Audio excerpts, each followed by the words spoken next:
when I was in basic training, one of the things we had to do for our physical agility and kind of the big graduation day was we had a certain amount of time that we had to run our 440 in, and we had certain physical push-ups and sit-ups and that kind of stuff that we had to do.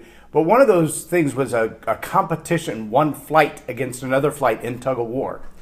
And I remember when we first got out there doing tug of war, there was a guy in one of the other flights who was like, raw. I mean, he was just all muscle. He was really short, but he was really, really stout. In fact, he went on later to be an Olympian, and he was trying to set a Guinness Book of World Records for, without stopping, with no rest break, the most push-ups by one person at one time. And so he would get out there where we were doing our other competitions and warm-ups, and he would start doing his push-ups, and he would do 100, 150, 200. I think at one time, while we were out exercising, he did 450 push-ups at one time without stopping. That would make me crazy just trying to do that. But I do remember many times that we would get out there to train, and other flights would be there, and we would be with different flights on different days as we were training. And one particular day, I remember a group of people that came up, and they're all kind of huddled around, getting ready to practice and warm up the tug of war. And they looked over and saw him doing his push-ups, and they went, dude, whose flight is he in? Because he is going to be hard to beat at tug of war. Well, set aside the physics aspect of the fact that he was only 5'2", and most of his muscle was from his waist up because he did a lot of push-ups, and the most important muscles in tug of war are your legs. But set all that aside. The fact that the question came up, whose side are you on? Are you for me, or are you against me? Or are you going to fight with me, or are you going to fight with somebody else? And the challenge we find a lot of times, especially in leadership, we see it every day. We see people come into a new environment. John Maxwell talks about it in the 5 levels of leadership. See someone come into a new environment, and in that environment, they don't have the influence they had before. Uh-oh. Now, they thought they were all that in a bag of chips in XYZ company, and then they come into this company, and their position isn't the same. Their title isn't the same. Their ability to manipulate, to cajole, to cause someone to do what they want to be done isn't at the same level. And now all of a sudden their leadership it's in question. They're a little bit timid now. They can't do what they were doing before because what they haven't mastered yet are the tools of influence. And so they literally run around from one little group of people, from one squad of people to another, asking, whose side are you on? Whose side are you on? Whose side are you on? If I make this decision, if I move these assets, if I cut off that budget and move that money to this budget, if I make this change in personnel and change that person from team A to team B, whose side are you going to be on? Are you going to be the one who's asking for me to be fired, or are you going to support that idea? And as we go through the ebbs and flows of life, we find even our children have the sense to ask that same question.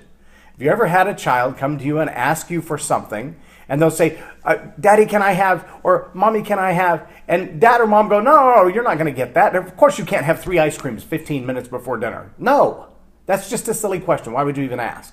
But then they do what? They immediately run to the other parent and go, Dad said I could have 3 ice creams right before dinner. Is that okay with you? And Mom's going, what? No, he didn't. There's no way he said that. And so even in our parenting roles, we ask the question, whose side are you on? Are you on my side as another parent who's standing up? We have a young grandson, very young, and he is a little headstrong, like his mother. Great kid, but when he wants something, he wants it. And right now he's at that phase where he has learned which people will respond when he screams. And if he wants something, he doesn't get his way, he just screams. And if you don't give it to him, he keeps screaming. And I'm of the old school that you either let him scream long enough or you correct him and let him know that screaming isn't going to get what you want. You don't throw a fit to get your way. That's not how that works. But when you have multiple people influence, and when Grandma and Grandpa have him or Mom and Dad have him, and each one has a different way of looking at that or a different way of addressing that, those different roles become to him an asset because he can manipulate each one in a different way. But for good, solid parenting, good, true parenting, you got to be on the same side. At least you got to know, how are we going to approach this? A lot of times, and we've raised 4 kids, we now have 5 grandkids. A lot of times you don't even know to think about or talk about that until you're in the middle of the battle, which is where Joshua found himself, in the middle of the battle. And as he was called into battle, he's walking through the field and he sees this guy standing there. Now, Joshua's a go-getter. Joshua's the kind of guy that would fight at the drop of a hat. I mean, you looked at him sideways coming out of 7-Eleven, you might get in it with Joshua. And Joshua sees this guy standing out there in the field, apparently doing nothing, just outstanding in his field.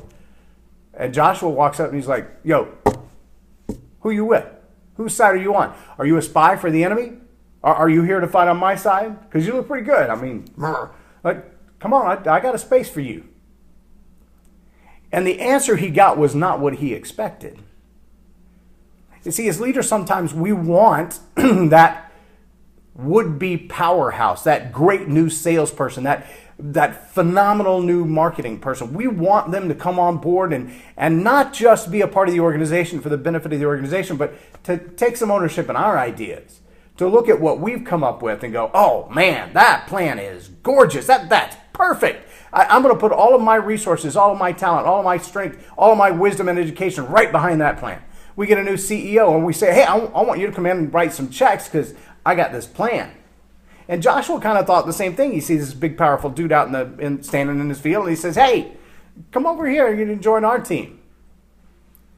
And the man in the field replies to him with a little bit of an unexpected answer. Joshua said, so whose side are you on? Are you for us? Or are you for our enemy? And the man replies and says, no. I'm sorry. So there's this battle going on, and they're fighting against us, and you're standing in the middle of the place where it's fixing to go down. So while you're standing here, I'm just curious, are you going to fight with them, or are you going to fight with us? And the man says, no. Okay, so you're just going to stand here, you're not going to fight with them, you're not going to fight with us. He said, no. I love the way Tony Evans says it. When Joshua said to him, are you with us, or are you with them? And the man replied, I didn't come to take sides. I came to take over. I want you to think about that for a moment. Now, in this story in Joshua, we're talking about the angel of the Lord, or God himself, who manifested right there in the middle of nowhere in front of Joshua and went, do you mind? You're standing on my holy ground. Take your shoes off. You come over here, you want to fight me, but you need to take your shoes off. You don't know where you're standing. That is not the role Joshua expected. We as leaders sometimes come into a battle within our company or a battle with a client, and we're looking for all the answers we can get. We want to stack the deck in our favor. We want everything to be on our side, and we want it to be our idea that wins. It doesn't always work out that way. And because that's true, we often back up as leaders and become stagnant or stale. We do nothing. When Joshua went into battle and Moses said, listen, I want you to gather the best men, and then I'm going to give you some really weird instructions. I'm not going to battle with you. In fact, I'm going to go sit on a rock over there. Bring me some lemonade. I'm going to go sit on the rock over there and hang out till the battle is over. When the battle is over, you and I will have a talk after that. And Joshua said, okay, I'll do that. I'll go to battle. So he goes into battle. Moses is sitting up on the top of the hill, and when he would raise his hands, God would favor the Israelites. And when he would lower his hands, God would favor the enemy. Hands up, Israel wins. Hands up, hands down, Israel loses. Wins, lose, win, win. When Moses got tired and he couldn't hold his hands up anymore, they brought over a big rock. And then and I can't remember the other name. It's in Exodus 37. Held his hands up. It's also on the screen there in case you're curious. Held his hands up and said, you just keep your hands up. Because obviously your part in this battle is exaltation. So you just keep your hands up. You keep praising God. You keep worshiping God. That's your role. That's how you fight today. And so he just kept his hands up. And as long as he kept his hands up, they won. And he kept his hands up long enough for Joshua to overwhelm the enemy. Sometimes what we need to do is just give up. And realize it's not between the CEO and the CFO whose side you're on. It's not about, is it the new marketing plan or is it the old marketing plan? Sometimes the biggest battles in a family, in a household, in a church are over the silliest things. Where are we going to go on vacation? What color new car are we going to buy? In the church, where are you going to put the pews? How big is the altar going to be? What about that wooden cross, right? All of those are the arguments and the petty arguments where flesh rips at flesh instead of ripping at the spiritual war that we're supposed to be fighting. Hands up. All right, God, I surrender. You got this. I'm leaving this to you. But see, there's one other question that we've got to ask when we go into battle. Whose side are you on? See, Joshua was asking the question, man of God, are you on my side or my enemy's side? And what he should have been asking is, am I on your side? Have I done all the things to fight on your team? Because I can't do this by myself. Even with Moses and his hands up, there's only so much we can do, because Moses' hands being in the air had no metaphysical bearing on the war. I promise you that. But his hands being up in obedience, in worship, in sacrifice, in exaltation of God Almighty, that's what made a difference. And in that particular battle, Moses didn't choose to be on the side of the Israelites. He didn't choose to be on the side of the Israelites' enemy. He chose to be on the side of God.